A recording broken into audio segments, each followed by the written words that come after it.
Alors, bonsoir tout le monde et bienvenue à notre 12e séance ordinaire de notre conseil d'arrondissement. Il est 18h37, on commence avec un petit report.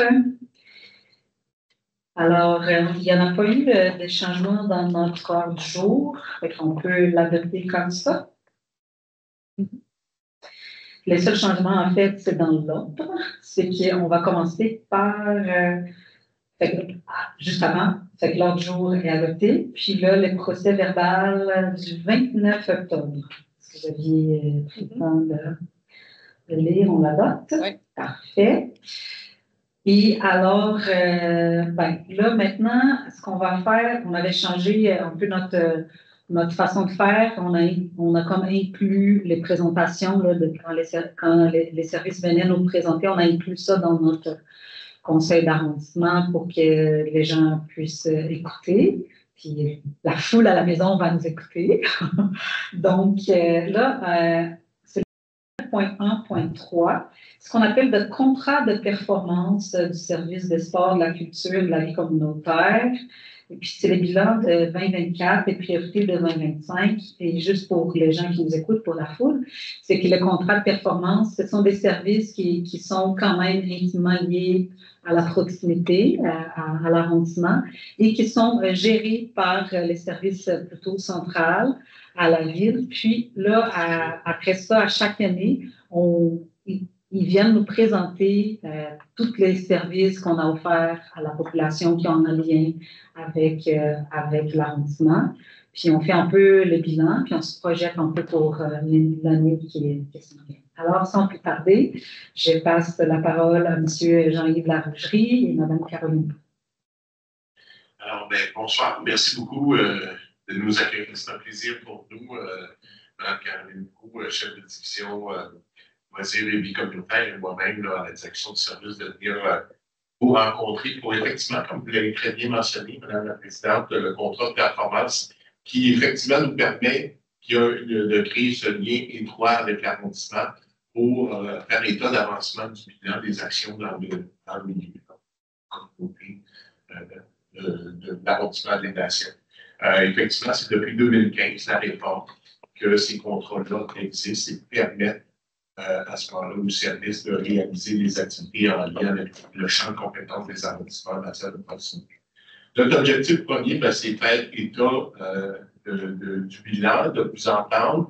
Il y a aussi les pistes d'action. On va vraiment ce soir mettre l'emphase sur le bilan avec toutes les réalisations qui ont été faites, notamment avec la division loisirs et vie communautaire, étant donné la proximité avec le technicien en loisirs qui est déployé dans votre cas, il y en a deux, parce que dans chacun des 2 secteurs. Ce qu'il faut que je mentionne aussi, c'est que l'importance de l'arrimage entre les techniciens loisirs et les agents professionnels, parce que toute l'équipe de Caroline, mais aussi d'autres agents professionnels vont aussi s'impliquer, notamment à la culture, parce qu'il y a des compétences en culture de proximité, notamment les CCA, qu'on appelle les centres culturels d'arrondissement, qui relèvent des arrondissements. Alors, on a une équipe de la culture qui s'en occupe dans ce cas-là. Alors, il y a un bel arrimage entre les deux qui permet à la fois aux techniciens d'avoir une approche de territoriale, de proximité, et aux agents d'avoir vraiment une réflexion sur les différents enjeux sociaux, les aînés, accessibilité universelle, etc., dépendamment des enjeux qu'on peut vivre dans les arrondissements. La dernière chose que je veux dire avant de passer la parole à Mme Proux, à Caroline, c'est la mission du service et définitivement, avec les communautés champenoises, créer des milieux de vie riches, accueillants et stimulants. Et je pense que la preuve ça fait ce soir avec la présentation du bilan. Alors, je laisse Mme Caroline Proux la parole. Alors, la présentation se veut un aperçu d'ensemble des types de soutien, des actions communes du terrain en proximité. Évidemment, si vous avez des questions sur d'autres éléments du bilan qui est plus exhaustif, ça nous parle des Donc, d'abord, le soutien aux organismes de lieu, donc les organismes alliés. Il y en a 23 sur le territoire de l'arrondissement des Nations, 11 dans le secteur Mont-Béru, 12 dans le secteur Jacques-Cartier. On a aussi 3 tables de quartier. On va en parler plus tard, peut-être, des nouveautés aussi en 2025 à venir. C'est encourageant. 3 maisons de jeunes, les bien à 10 minutes de plage et spot. 3 jardins communautaires, en fait, 3 jardins qui sont des organismes de proximité, avec Caroline Barbe, le jardin Richard et le jardin de Marcel Talbot, bioécologique. On a d'autres jardins sur le territoire qui sont gérés par des organismes civils, notamment avec la Fédération culturelle, le jardin d'espace de la diversité au parc Belvedere. On a aussi le jardin collectif des nations avec les habitateurs. Une belle prochaine de jardin. 3 ODG qui sont des organismes délégués gestionnaires qui gèrent notamment les camps de jour sur le territoire, mais d'autres activités, des éléments aussi très présents au loisir. Et nos 4 comités de patinoire citoyenne qui font partie du LOUX. Alors, c'est des partenaires essentiels pour l'offre de services et d'activités aux citoyens au travail de concert avec les organismes. Et c'est pour ça que c'est important de les reconnaître, de souligner leur travail, et que la fête des bénévoles sert notamment à ça. Donc, cette année, c'est au club de golf. On a eu une belle présence avec 167 participants. 27 organismes ont été représentés. Donc, vous élargissez même à d'autres invités qui sont aussi au cœur de l'action dans les ça fait un portrait d'ensemble pour ce volet-là. Puis, dans chacun des secteurs, on voudrait souligner quelques éléments, soit qui ont ressorti du lot ou des exemples de soutien qu'on apporte avec nos répondants, donc avec Jonathan et Karine Salvina pour le secteur jardin. Alors, Communication Saint-Jean-d'Arc, c'est quand je parlais des tables de quartier, ça fait quand même un certain temps que Communication travaille dans cet élan-là.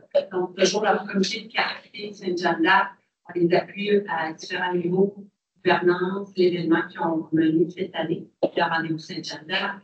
Le plan d'action, on a fait un inventaire aussi des activités des ressources du secteur avec eux. Un petit peu faux. Maison de la famille, rêve, espoir, grand changement en 2024-2025.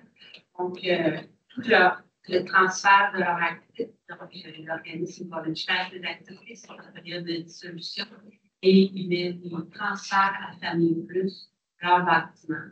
Donc, c'est en cours en ce moment. On accompagne autant à l'espoir que Famille Plus dans cette transition-là. L'aide aux devoirs va se poursuivre avec le SAFRI qui va demeurer actif dans l'espace, dans le bâtiment. Et puis, on accompagne Famille Plus pour qu'il y ait accès aussi à l'exemption des taxes foncières avec la commission municipale du Québec. Les organismes, quand ils ont des changements de présidence, c'est ça qu'on prend le temps avec eux, leur expliquer le rôle de répondant, tout ça. C'est le cas du comité de voisinage médiatique qui ont eu un changement de président. On les a aussi en lien avec leur père. Le changement de présidence aussi à la Fédération des Nations, donc encore un accompagnement. Et 3 organismes-là, j'ai nommé Rêve d'Espoir, mais il y a 2 autres organismes qui vont faire leurs activités en 2024. Donc, le 39e groupe Mont-Rivière et la Fédération Marie-Médette. Dans le secteur Jacques-Cartier, on travaille de façon constante avec le regroupement du Bois des Quais, lié à différentes demandes qu'on a avec le conseil d'administration, que ce soit des enjeux de renouer japonais, on va faire le lien avec nos collègues etc. Donc, différents éléments qu'on regarde avec eux. Le comité d'âge d'art Jacques-Cartier, on a travaillé avec eux, puis le centre d'action bénévole, il y avait des modifications à faire à leur règlement chez les groupes. Donc, on profite du soutien qu'on a dans le famille de ce centre d'action bénévole, c'est un accompagnement pointu. On a accompagné les jardins pour différentes demandes plus techniques, le taillis, des bris, des voies de réparation, donc des demandes qui reviennent un peu annuellement. Et puis, on a accompagné plusieurs organismes en lien avec l'organisation des événements, des partenaires des premiers plans, plusieurs événements qu'on va voir plus tard. Les tables de quartier sont petites, donc c'est réduit comme des quartiers nord. On a poursuivi cet accompagnement au niveau de leur travail, le développement des communautés, la démarche d'organisation de l'organisme. Ils ont poursuivi leurs 5 habits ici à Martin-Montcalm. Ils ont aussi été dans un nouveau site à Saint-Alphonse. Donc, c'est une nouveauté d'un 24 d'en faire un dans un autre lieu, donc ça s'est dépassé. Aspect en santé, ils ont changé d'agence de développement, donc un soutien accru dans ce contexte-là. On participe au conseil d'administration, plusieurs comités, mais aussi dans le soutien de leur événement de proximité, qui sont aussi dans l'événement. Et tout le volet de la pratique citoyenne, donc on a soutenu au niveau de la publicité, dans les différents des besoins particuliers.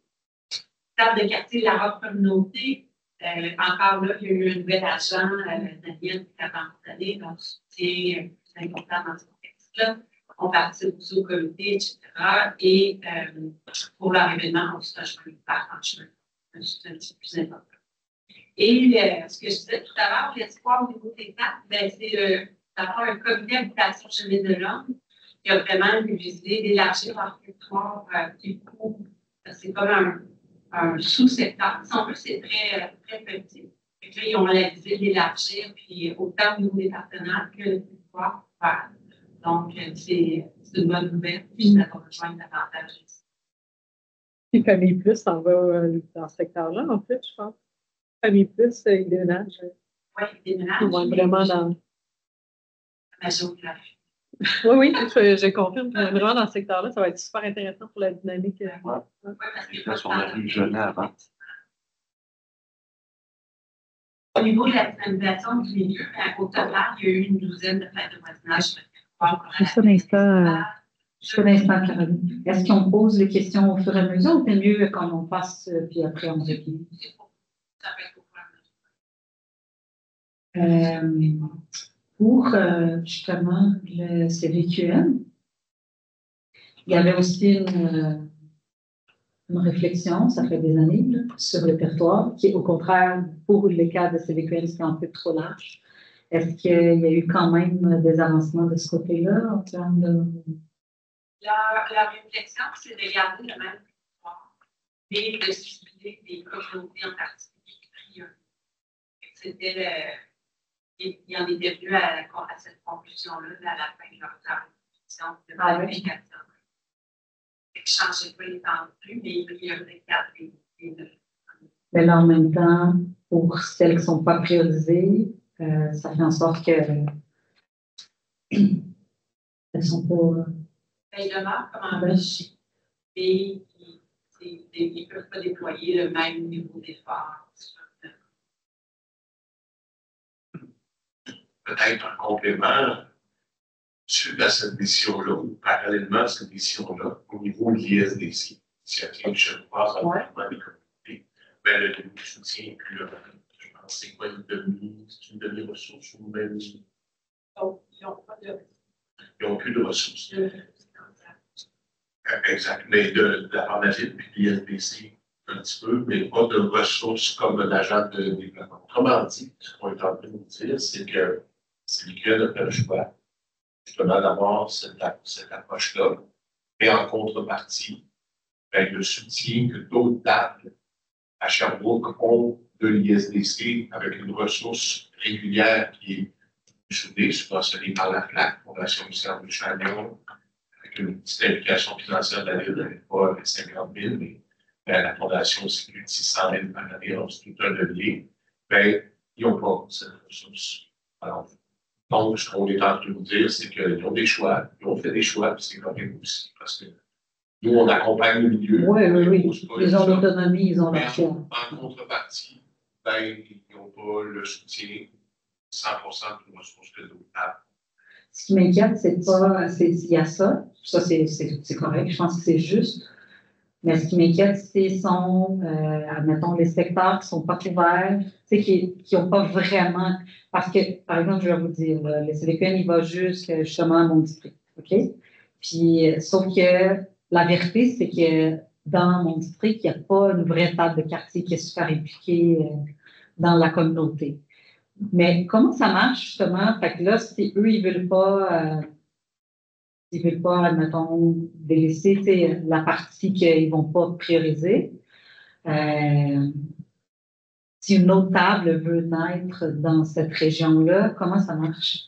En fait, souvent, la naissance d'une table de quartier, ça commence d'abord par des comités citoyens. qui se mobilisent face à des enjeux, Ouais. des éléments vécus, puis ils se regroupent, puis après ça, on fait un portrait d'un diagnostic du victoire, on veut travailler collectivement.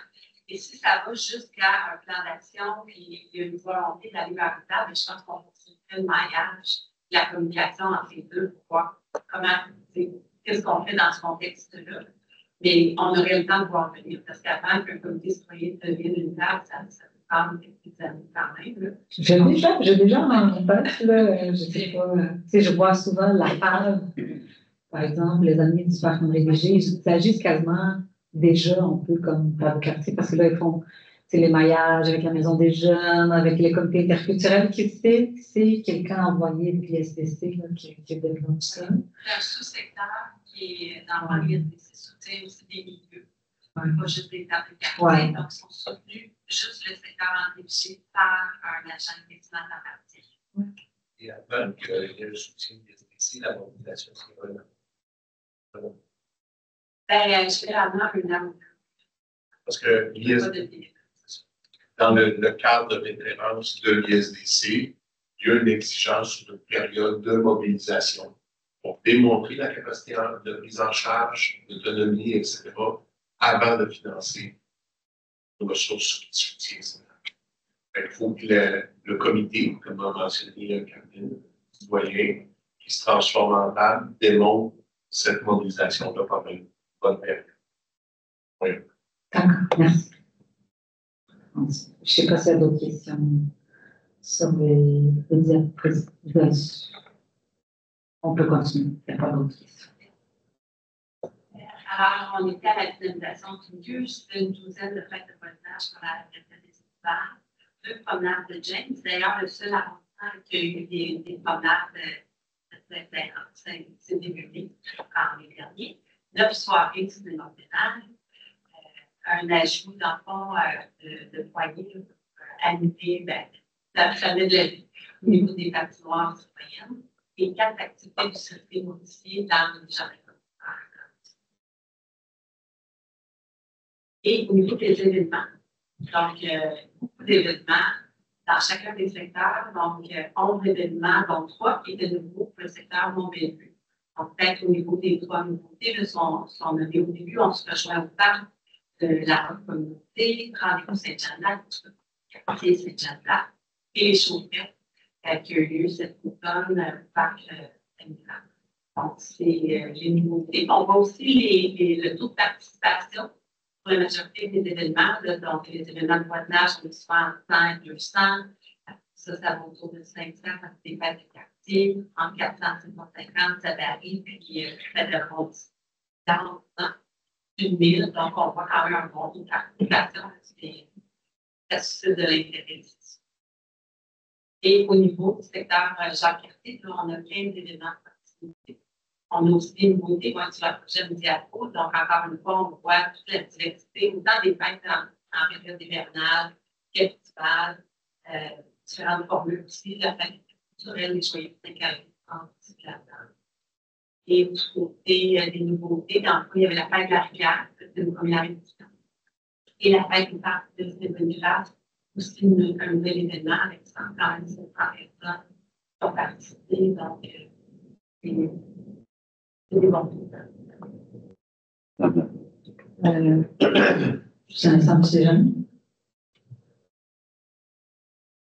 Oui, peut-être spécifier que pour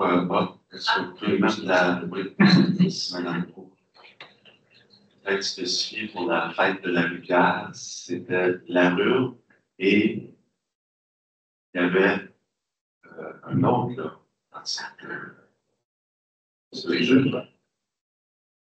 C'était le mandataire principal, mais il y a toujours un comité, plusieurs partenaires. Ah oui, oui, la fête de la rue, c'est au parc des 4 Pins. Oui, tout à fait. Je veux dire aussi qu'il y avait la fête sur la rive sud de la rivière, organisée par l'association des riverains de. C'est dans le secteur Amanti-Rodichaud. Ah, la PLM. Les riverains, c'est quoi? Ça, c'est Lac-la-Gode, mais tu as l'autre qui fait la rivière. Parce que ça se rendait jusque dans mon district, ça chevauchait mon district. Et il y avait aussi de l'autre côté, c'est, comment il s'appelle l'autre L'armée. Hein? L'armée. Ouais. Voilà. On va juste le mentionner parce que c'est quand même, ça chevauche, là. Et puis, il y avait des gens de mon district qui étaient là aussi. Donc, là, notre arrondissement.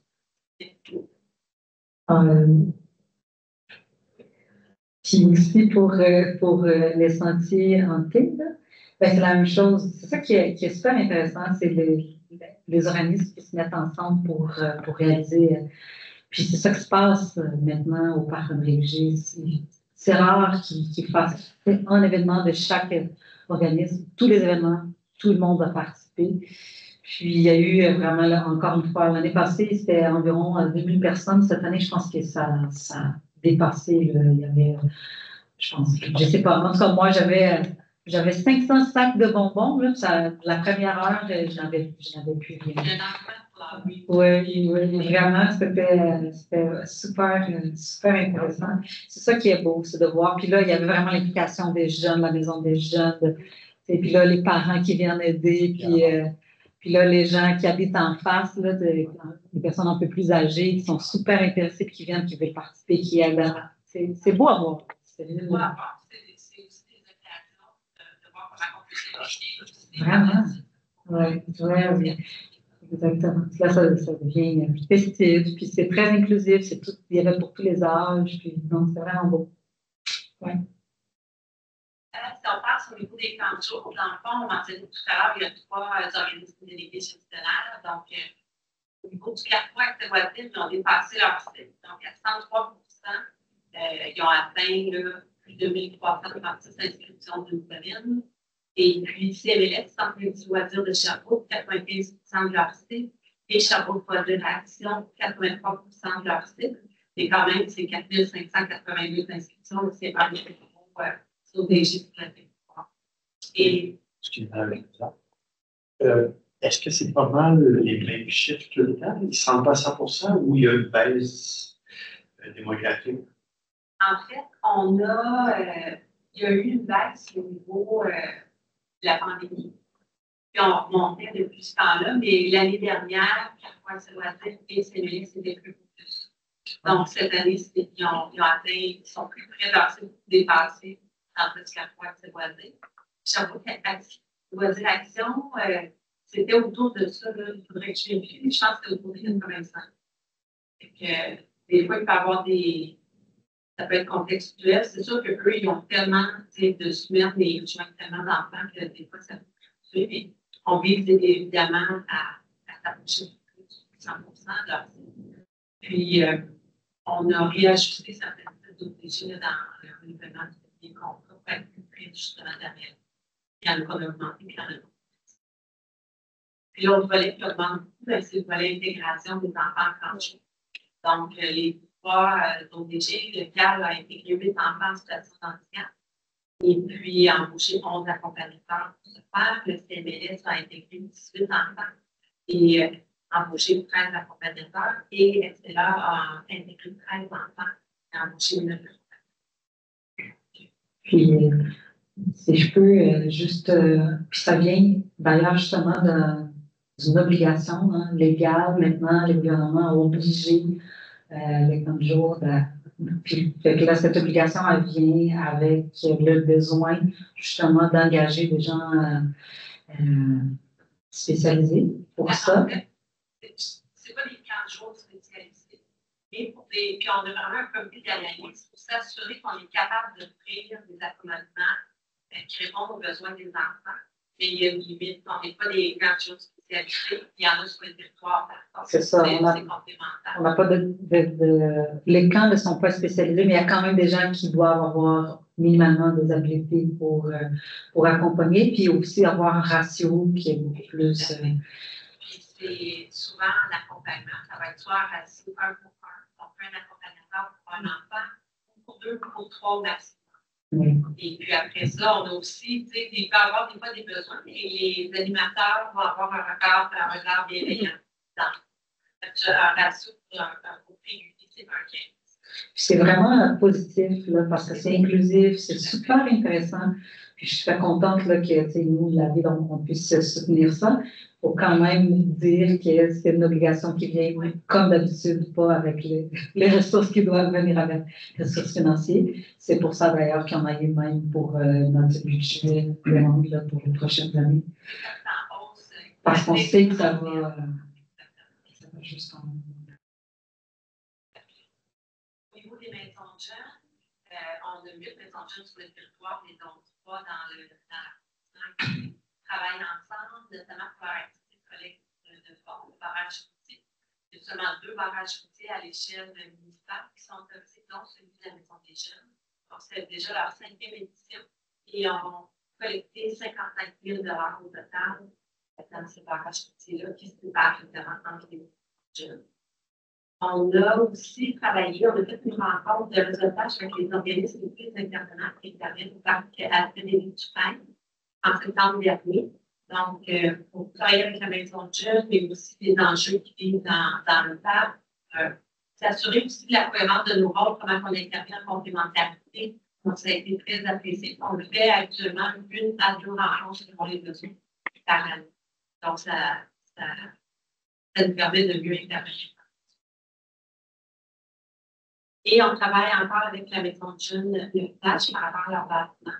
On se souvient que c'est un bâtiment leur amphithéâtre de terminé, donc c'est maintenant un bâtiment municipal. Et on est toujours dans la visée de soumettre un projet, donc ils sont dans cette perspective. Il y avait déjà une demande de subvention l'année dernière, il y a 2 ans, qui n'avaient pas obtenu de leur bâtiment. Mais ils ont travaillé à avancer les plans quand même. C'est toujours en cours. C'est ça qu'on les accompagne dans le temps. Et la ville, on l'a vu tout à l'heure, ils ont organisé 2 événements, donc la fête à rentrer et les anciens. Maintenant, au niveau de la division de la culture. Alors, au niveau de la division de la culture, bien évidemment, on entend souvent le parc du domaine Norwood. Il y a des expositions, résidences d'artistes, comme vous le savez, qui se déroulent à la Maison Bleue. D'ailleurs, de janvier à mai et aussi de septembre à décembre, on a eu l'atelier de contre l'histoire des rendez-vous qui ont été réalisés. Pour la brise culturelle, il y a eu 18 événements qui ont été tenus, donc que ce soit artistes en musique, en art du cirque, en art de la parole, les arts du conte, qui ont été offerts, des prestations devant environ une moyenne de 40 personnes.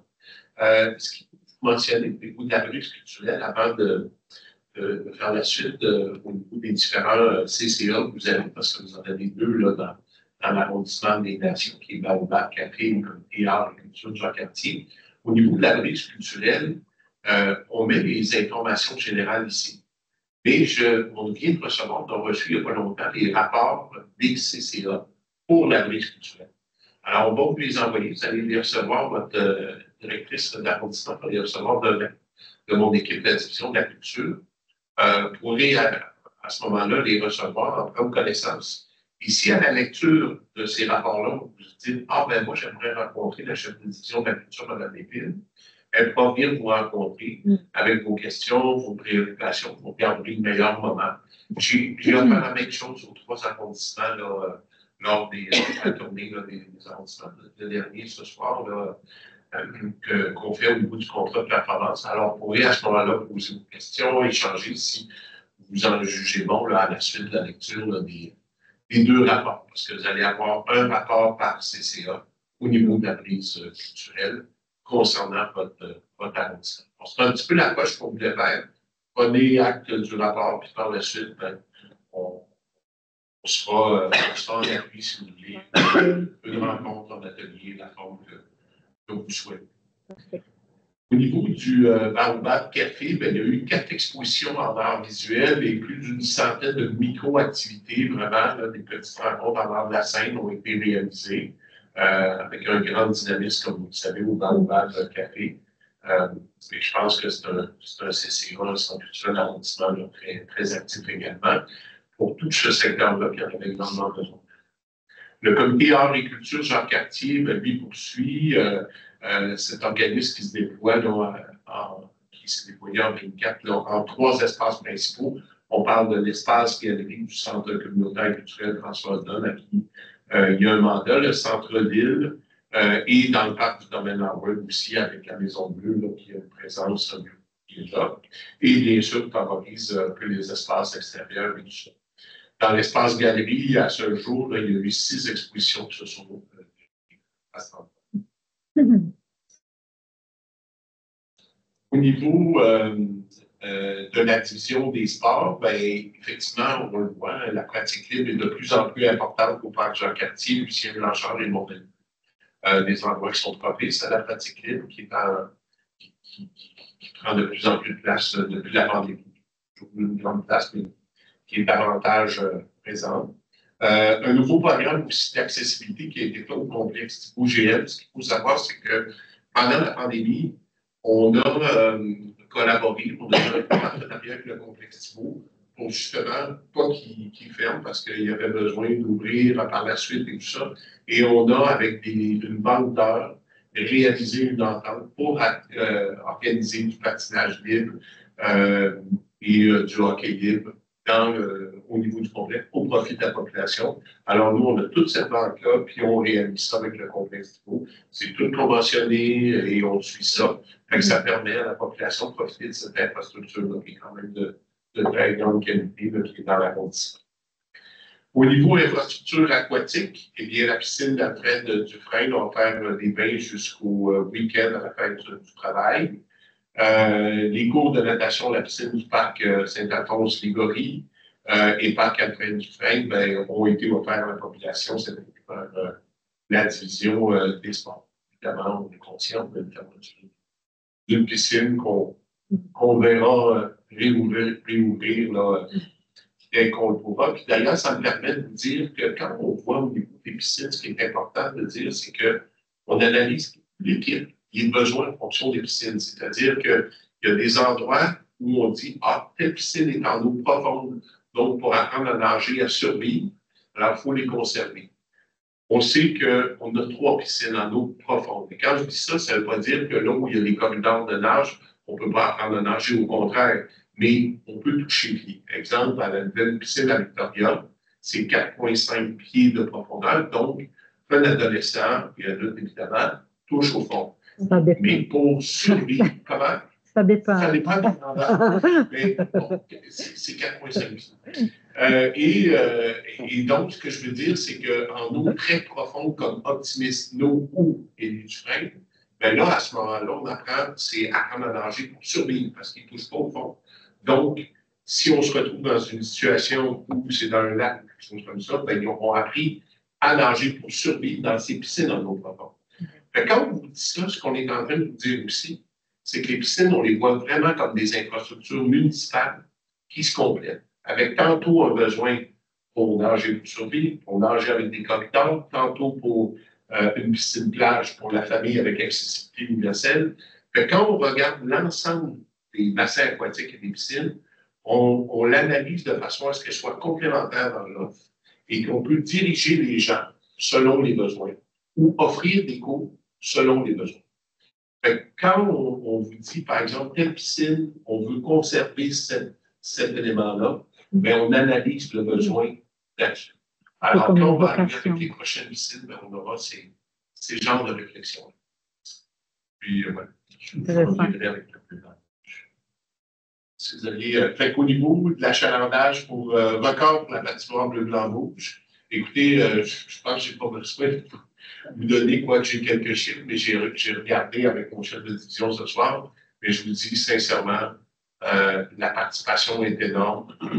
Au niveau du patinage libre, au niveau du hockey libre, il y a des groupes scolaires qui participent. Le fait d'avoir un petit kiosque pour offrir patins, bâtons et tout ça pour ceux qui veulent apprendre à patiner, casque, etc. C'est définitivement une infrastructure qui est grandement, puis le fait qu'elle soit réfrigérée, tout ça. Oui, c'est ça. Exact. Mais le plus dur, c'est, vous savez, hein, c'est le nombreux démarrages. C'est la démarrer une fois, ça va, mais la redémarrer une deuxième et une troisième fois, c'est ça qui est très difficile.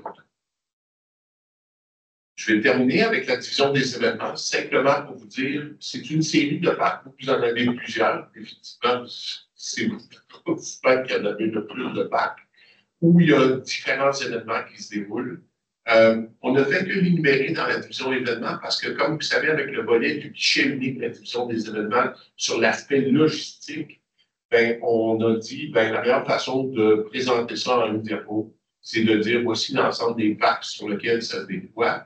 Parce que, comme vous savez, quand il y a des événements de proximité, c'est avec le programme à cet égard-là, avec la division loisirs et communautaire, s'il y a des événements ou des activités plus pointues culturelles avec la valise notamment, qui sont plus des activités en toute sincérité, mais qui sont pilotées par la division de la culture en soutien, et lorsqu'il y a des événements sportifs avec la division des sports des organisateurs. Alors, c'est plus la nomenclature des parcs. Donc voilà. J'ai vu qu'on avait parlé du parc Saint-Charles-Magnier. Je me rappelle que ça avait été annulé leur événement. Est-ce qu'on parle de... Parce qu'il y a eu comme, je ne sais pas, des activités hivernales, peut-être, mais l'événement, par exemple, avait été annulé. Eux, ils se sont retirés. J'ai pas vu.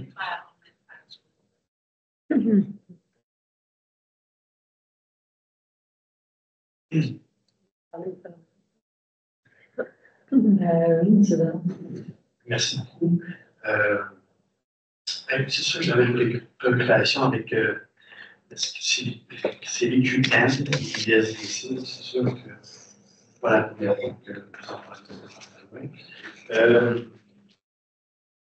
Au point de vue, Jonathan, ou ici, il y a des personnes intervenues, je pense que vous êtes les gens sur cette scie encore. Je ne sais pas c'est quoi la recette, mais quand on peut garder les ressources en place, c'est sûr que ça assure une continuité, puis c'est un appréciable des organismes.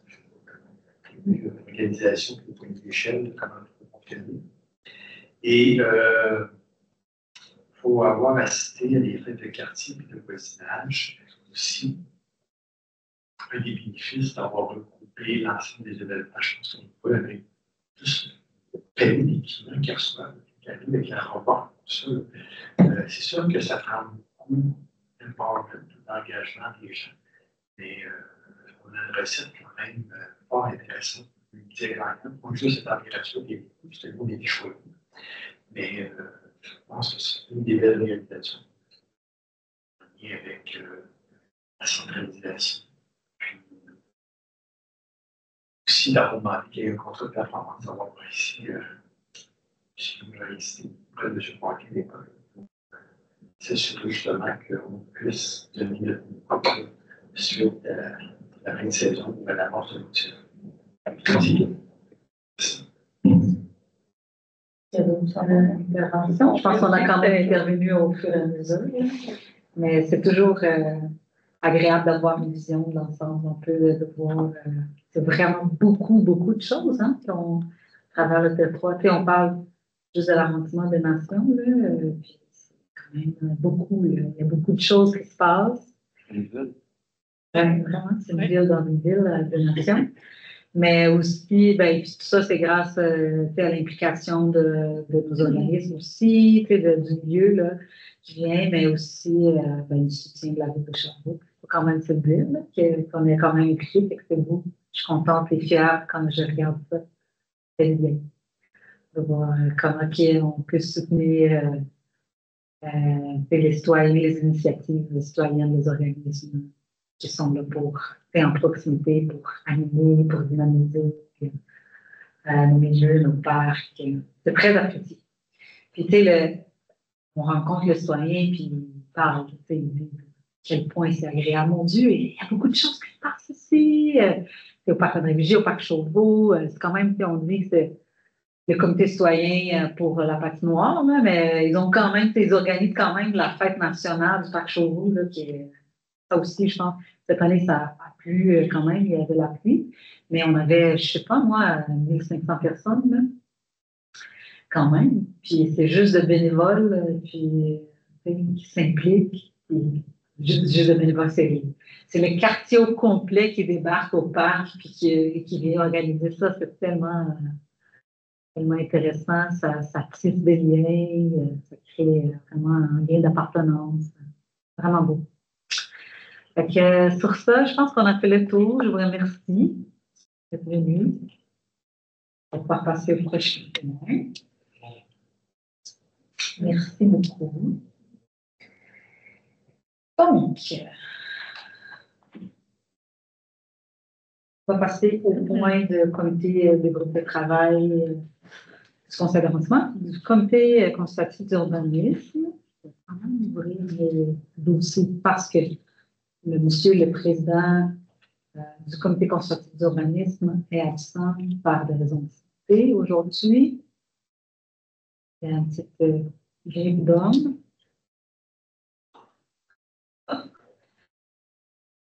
Donc, le premier dossier, c'est un dossier de PIA classe 3. On avait déjà adopté le procès-verbal. Et qu'on n'a pas adopté le procès-verbal du CCU. Non? Parce que je ne le vois pas ici dans notre jeu.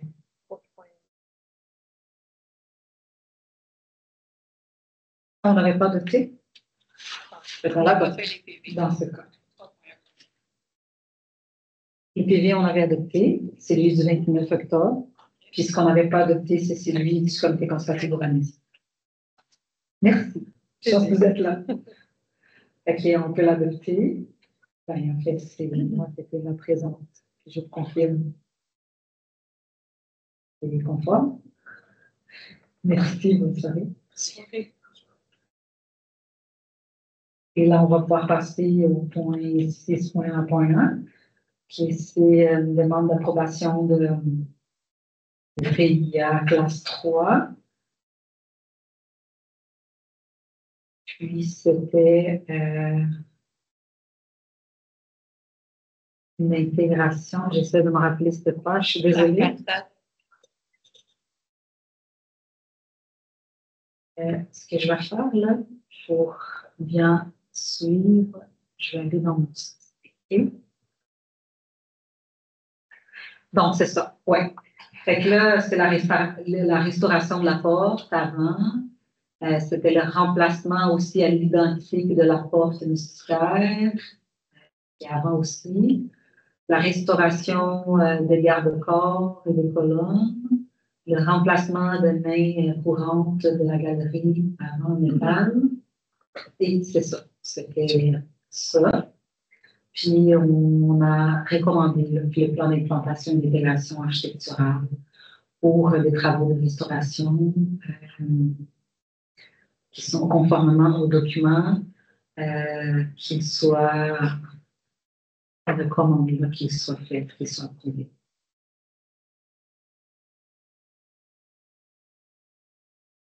Le prochain, c'est aussi une demande d'approbation des PIA puis là, c'est pour aire patrimoniale classe 2. Puis c'est pour l'adresse, c'est sur la rue de l'Esplanade. Puis c'est une demande de permis pour l'agrandissement d'environ 19 mètres carrés du bâtiment principal. Et ça va se faire en fermant la galerie qui est localisée en façade, créer un espace habitable aux 4 saisons. Puis ça aussi, c'est recommandé par le comité consultatif d'urbanisme ce soir. Le point 6.1.3, c'est aussi une demande de PIA classe 3. C'est sur la rue Victoria. C'est une demande pour l'aménagement d'une nouvelle entrée charretière et d'une aire de stationnement. Puis ça aussi, ça va être recommandé de façon unanime, je crois, de l'accepter. Il n'y en a pas de coup d'âge. C'était un peu le questionnement que les gens avaient. Elle va pouvoir ouvrir la nouvelle entrée entre deux arbres. Il y a le point 6.1.4, aire patrimoniale de classe 1. C'est sur la rue Belvédère Nord.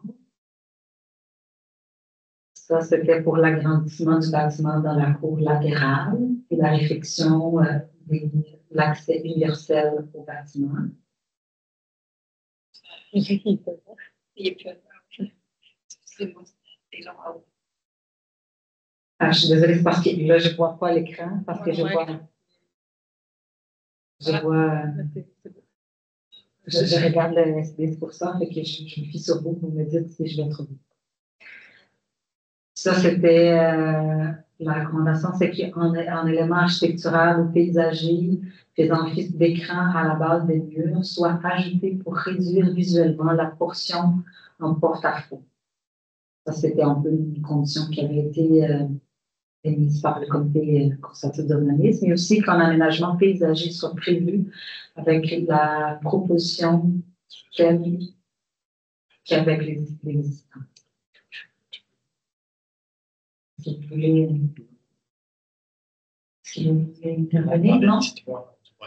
Et la conversation parallèle, je aussi rien, monsieur. Je vais mettre chacun dans un point. Donc, là, c'est le 6.1.5. C'est le PIA classe 2. Puis c'est sur la rue Wellington Sud. Puis, c'est une demande de permis pour la modification de l'enceinte murale existante, consistant au remplacement du plexi tout en conservant le boîtier existant. Et la recommandation, c'était aussi que ça soit accepté. Le 6.1.6, c'est aussi pays à classe 2, c'est sur la rue Sandbourg. Puis la demande pour la reconstruction du balcon avant existant en béton et en menant l'entrée principale du bâtiment par un nouveau balcon en aluminium, structure et garde-corps, avec plancher en fil de verre, tel que les balcons existants, situés également en façade avant et ayant été remplacés en 2019. Avec ça, la recommandation est aussi que ça soit accepté, sans condition. Pour les 6.1.7, c'est aussi un PIA, puis là, c'est pour aire d'implantation intégration architecturale commerciale régionale. Puis, est-ce que c'est au plateau Saint-Joseph? C'est pour le bas, oui. Il s'en va là-bas. Il s'en va, parce que c'est toute la même aire. Quand on parle des fois, cette aire-là, elle va jusqu'à l'autre bout. Puis, en fait, ça aussi, il y a une recommandation que ce soit accepté, c'est l'installation de 2 enseignes murales. La recommandation du comité consultatif d'urbanisme est aussi positive. Et le 6.1.8, finalement, c'est aussi une demande d'approbation payante de ces classe 3. C'est sur la rue Victoria.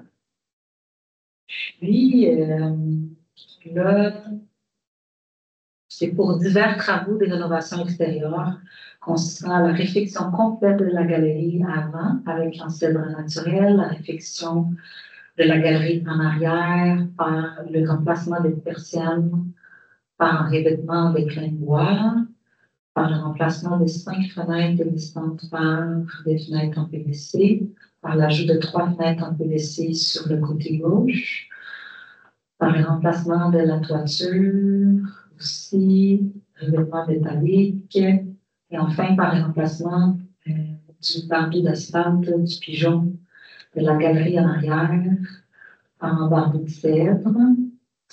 Dans ce dossier-là, il y a eu quand même de l'effort de la part du propriétaire de reproduire un peu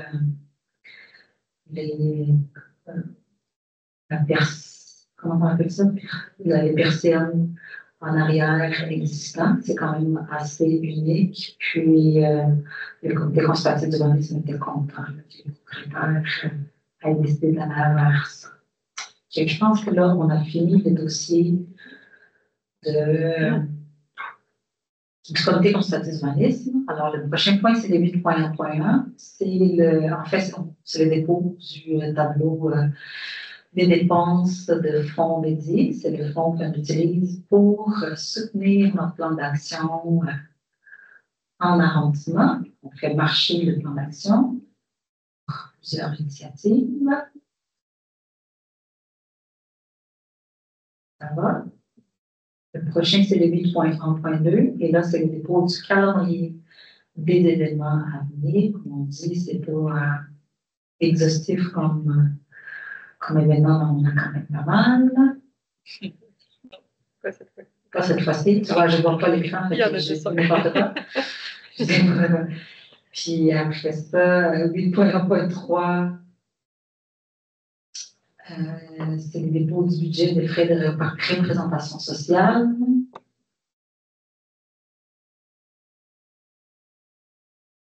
Les 8.1.4, c'est le dépôt de la liste de dossiers en cheminement pour l'arrondissement. Puis les 8.1.5, c'est un autre dépôt. C'est le suivi des interventions du conseil d'arrondissement du 29 octobre. Je pense qu'il y avait une question de M. Deneau. Oui, je demandais un suivi en lien avec la demande qui avait été adressée pour la surveillance des choses.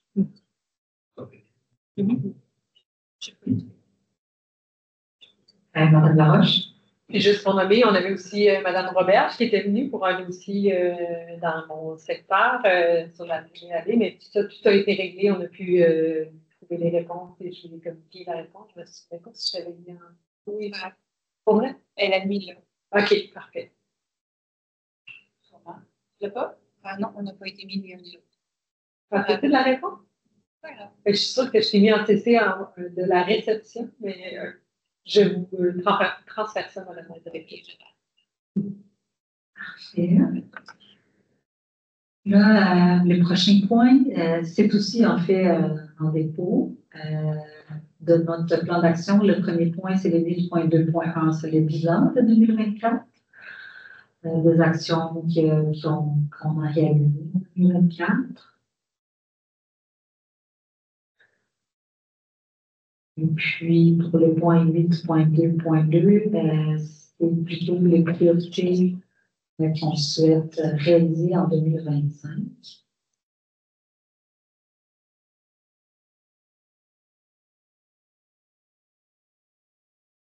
Et ce document-là, est-ce qu'ils sont disponibles après en ligne?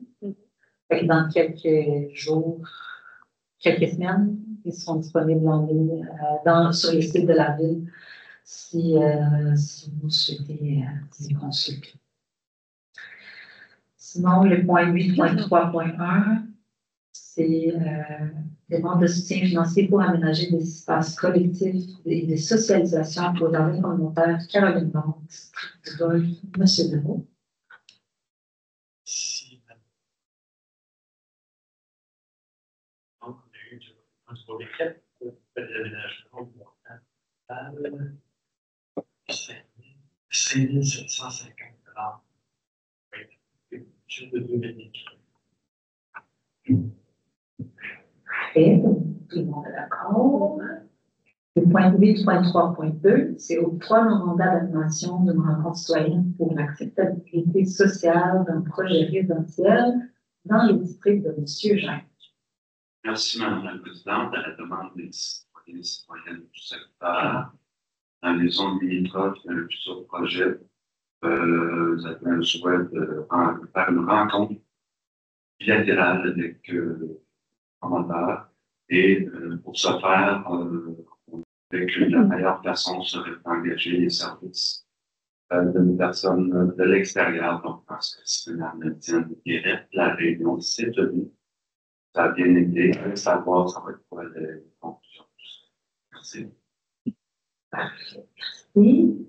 Le prochain point, c'est le 8.3.3. C'est une demande de soutien financier pour l'achat d'une armoire de rangement au regroupement du bois briquette dans le district de M.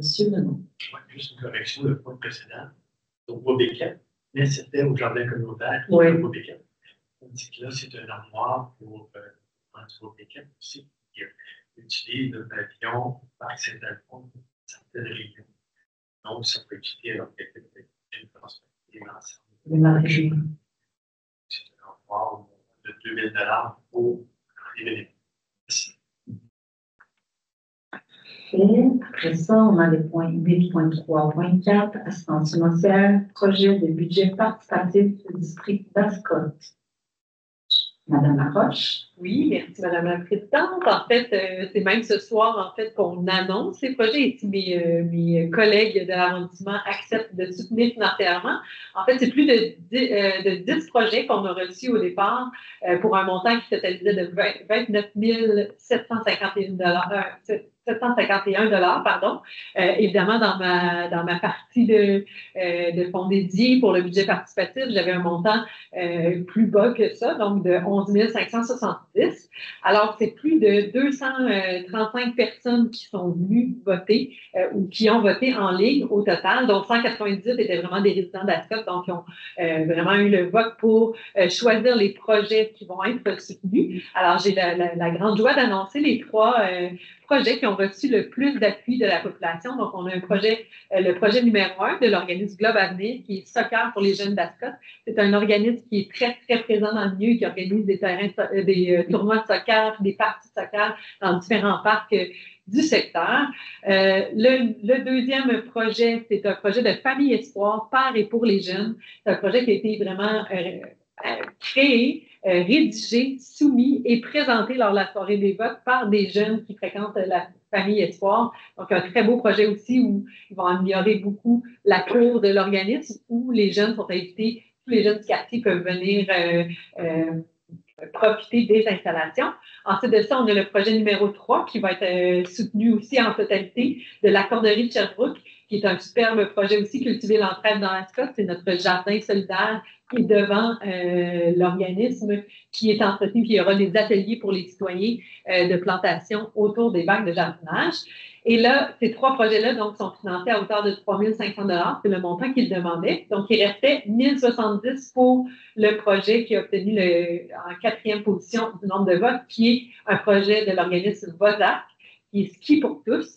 Donc, ils demandaient évidemment 3 500. Moi, je peux leur offrir via ma portion du fonds dédié 1 070, mais vous allez voir dans les décisions subséquentes que mon collègue des Nations, du district des Nations, va soutenir l'autre partie, parce qu'on sait qu'ils rejoignent, oui, des jeunes d'Ascot, mais aussi beaucoup du centre-ville. Donc, à suivre.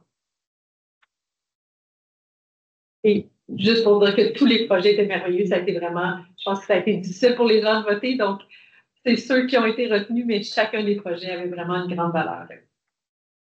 Eh bien, j'ai crois, Mme Laroche. Je suis quasiment jalouse d'avoir eu, qu'il y a eu autant de projets qui ont été déposés. Ils auraient pu déposer, ceux qui n'ont pas évoqué, ils auraient pu déposer au Carrefour. Cette année, on n'a pas eu beaucoup de projets qui rentraient dans les critères qui ont été déposés. Alors, ce qui a fait en sorte que finalement, on n'a pas, bien que le titre, c'est encore projet de budget participatif, on n'a pas passé par les budgets participatifs, par les votes, parce que les 3 projets qui ont été déposés, qui répondaient à les critères, pouvaient être déjà couverts par les montants total. Ce sont vraiment, par contre, de projets super intéressants qui émergent du milieu. Le premier projet qui s'appelle Instant Soror, c'est pour promouvoir la sororité entre les femmes. C'est l'organisme Black Esprit. C'est un organisme qui agit à la base contre le racisme. Mais ils agissent aussi en intersectionnalité. Qui veulent vraiment créer ces liens-là entre des groupes minorisés, des groupes qui ont encore besoin de groupes encore opprimés. Et elle veut favoriser cette communication-là entre ces groupes-là. Alors, c'est un super beau projet qui prétend inclure, inciter les gens de la communauté, du district du Carrefour, les femmes, de se rencontrer et de discuter un peu, de créer ces liens-là entre les femmes, cette complicité-là, cette sororité. J'ai hâte à voir, à participer. L'autre projet, c'est du théâtre chez nous. C'est le comité citoyen du parc Marie-Victorin qui nous a déposé. Puis eux, ils souhaitent inviter une troupe de théâtre pour venir au parc Marie-Victorin, dans une activité aussi là, qui mobilise beaucoup les citoyens du quartier. Et puis, l'autre, c'est le folklore brésilien. C'est l'Association brésilienne de l'esprit qui avait déposé. Puis, c'est un genre d'activité, exposition, atelier sur les folklores brésiliens, alors de partage de la culture brésilienne avec la communauté. Ça se passera probablement au parc André Vigée ou bien dans un autre endroit où ils vont avoir la place là, au pavillon du parc André Vigée ou une autre place. Ça dépend des disponibilités des places, mais ça va être ouvert à la population pour justement partager la culture brésilienne avec les gens du quartier.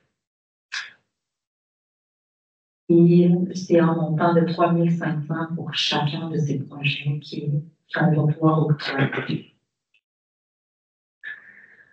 Non, le point 8, point 3, point 6, c'est le projet d'éclairage décoratif à l'entrée du parc Bois de Québec. Monsieur Benoît. En réalité, c'est un montant de 1 900 $ pour permettre de faire l'installation de lumière. Et en même temps, ça prend sur une lumière solaire testée. Ça a été demandé à plusieurs reprises. Donc, il va y avoir de l'installation de lumière.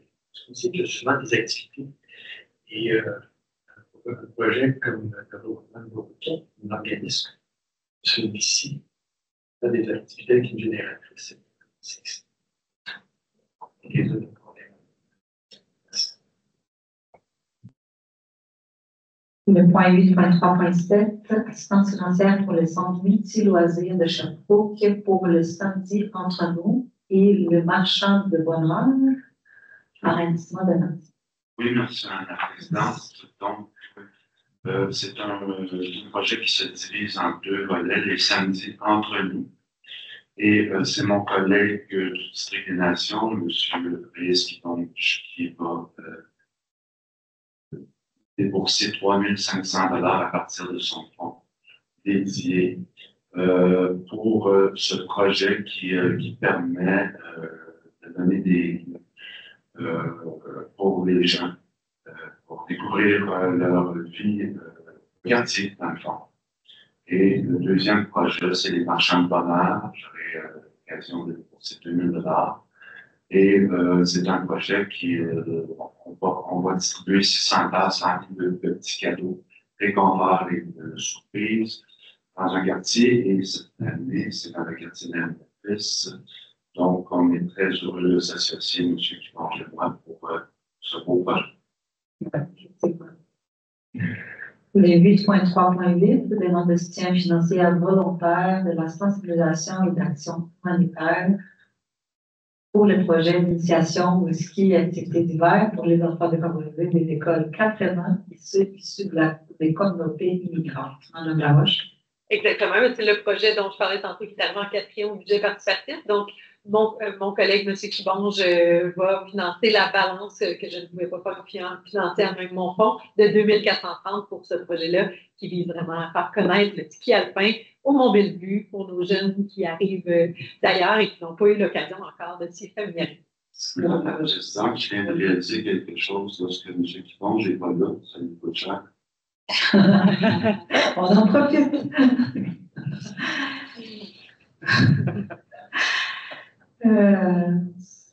Là, le prochain point, c'est le 8.4.1, c'est le calendrier des séances ordinaires du Conseil d'arrondissement des Nations pour l'année 2025. Ça aussi, ça devient vite disponible sur le site de la ville de Sherbrooke. C'est important de regarder avant de vous déplacer parce qu'on continue à faire l'alternance entre Jacques-Cartier et Mont-Bellevue.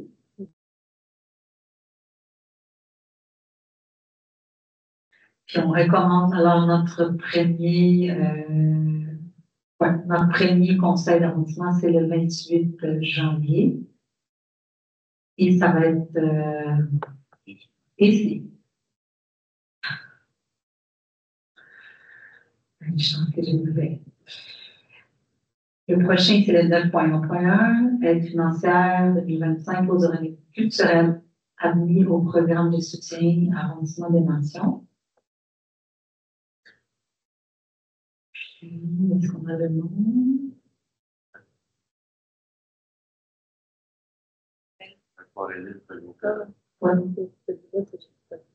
La ville reconnaît l'aquarelliste de l'Auville actif d'organisme.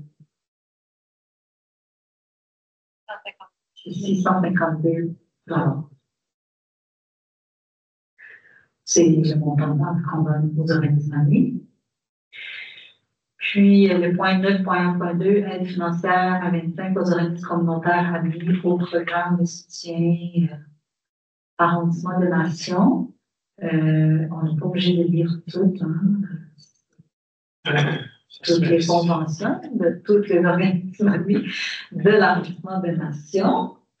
Je ne sais pas sur le projet quand même, juste pour que les gens voient, mais on ne va pas nommer en parlant. Est-ce que vous voulez intervenir, M. Denis? Non, c'est sage. 9.1.3, contrat de performance du service de sport, la culture, la vie communautaire. Et là, ça, c'est pas vrai, on a déjà vu. Les 10.1.1, c'est la priorisation de requêtes en circulation arrondissement des Nations. Je peux commencer, je vais prendre une parole pour la rue Albert Charpentier. Ils ont eu un pointage de 32 sur 46. Je leur demande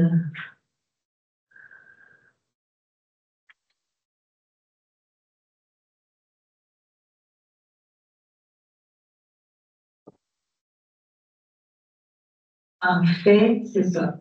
Il y a comme deux problématiques dans cette rue-là qui a été mentionnée par un groupe de citoyens que j'avais rencontré. Puis une, c'est le fait que c'est une rue qui a des fois, il y a quand même des courbes qui sont très, très accentuées. Puis ce qui arrive, c'est que les gens les conducteurs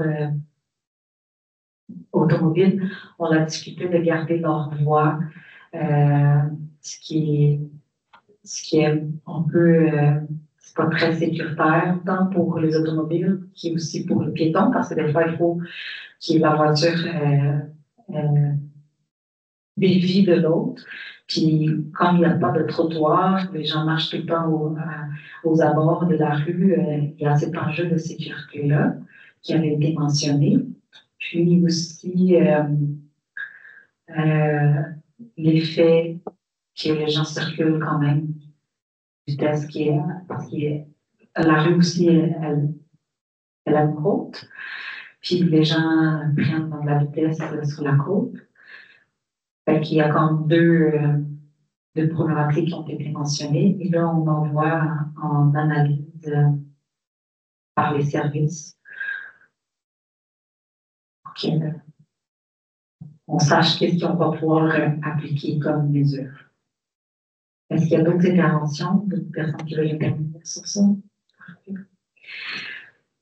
Donc, je pense qu'on a fait le tour et on est rendu au message des députés. M. Delon. Je me joins à vous. Je voulais remercier M. Tézaki Ces nombreuses années au service de l'Arrondissement des Nations, qui ont été remarquables pour nous, je ne sais pas pour nous, mais aussi pour la distro. Merci. Votre travail d'exemple. Excellent. Monsieur Règne? Oui, lorsqu'on avait demandé dans les études de budget de l'argent pour engager des coordonnateurs d'arrondissement, je ne sais pas si Mme Côté se souvient, je n'étais pas nécessairement en faveur. J'aime bien, c'est d'avoir fast track. Oui, on voulait avoir une ligne rapide, un fast track. M. Deneau a essayé de me vendre l'idée. Et je n'étais pas convaincu. Et puis, on a eu quelques expériences. Et puis, M. Eladni Mathieu est arrivé. Et là, il a fait, je crois, il a préparé la définition de ce poste pour les personnes qui vont le remplacer. C'est vraiment ça qu'on avait besoin. Mme Côté fait un très beau travail, mais M. Eladni va dans les coins de patinoire et est en contact avec les services. On travaille sur une politique de communication entre les élus et l'administratif. Moi, je dis qu'on a une bonne partie de la réponse très là. On a vu aussi dans des études de budget la possibilité d'avoir une personne ressource au conseil municipal pour s'occuper de nos besoins personnels vis-à-vis de l'administratif. Je reviens et je dis qu'on a ça dans nos arrondissements. Quand on a une personne coordonnateur de la table de M. Lamy. Merci. Donc, je te souhaite beaucoup de succès, Lamy. Et dans la, comment on appelle ça, pas la grille de tâches, mais la définition de tâches, Mme Côté, Oui. je pense que ça vaudrait la peine qu'on regarde le modèle Mathieu. Modèle Mathieu. Le modèle Mathieu, c'est beau, ça. Alors, merci et succès à toi, Lamy.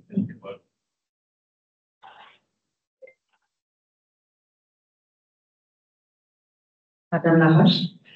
Ben, je vais être obligée d'aborder dans le même sens. Je suis désolée, Annie, mais tu auras laissé vraiment une belle marque à l'arrondissement des Nations.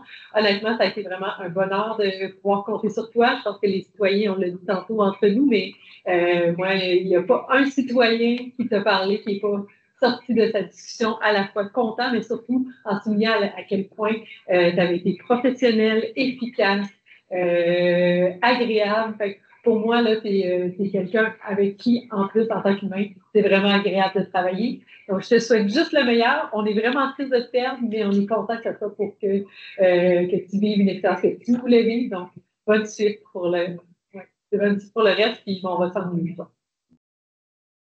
On dirait Noël. Hein? Oui, c'est ça. Tout le monde, c'est le même message, tout le monde, c'est ça, on n'a pas le choix de parler de ça. Donc, c'est ça, je vais répéter. Merci beaucoup du temps que vous avez mis travailler avec nous. Puis aussi le temps que vous avez mis pour nos citoyens. Quand on parle à l'arrondissement, on s'attend à ce que ça soit l'endroit de prédilection pour la proximité, pour créer de la proximité avec les gens. C'est aussi beaucoup à cause de vous, là, à cause de votre travail. Donc, je pense que vous avez fait ça très bien, puis ça a été très, très bien apprécié de tout le monde. Et on vous souhaite succès pour la suite, parce que je pense que c'est aussi positif pour vous. Vous allez quand même être dans votre domaine d'expertise. Alors, je suis très contente pour vous. On n'est pas sur feu. Vous venez nous voir, nous faire un coup, boire du café. Moi, je vous dis. Puis là, il y a un petit problème parce que mon ordi a fini la batterie. Fait que là, je suis sur mon sel, puis ça fait un écho. On va pouvoir lever la séance. C'est bon? À la prochaine.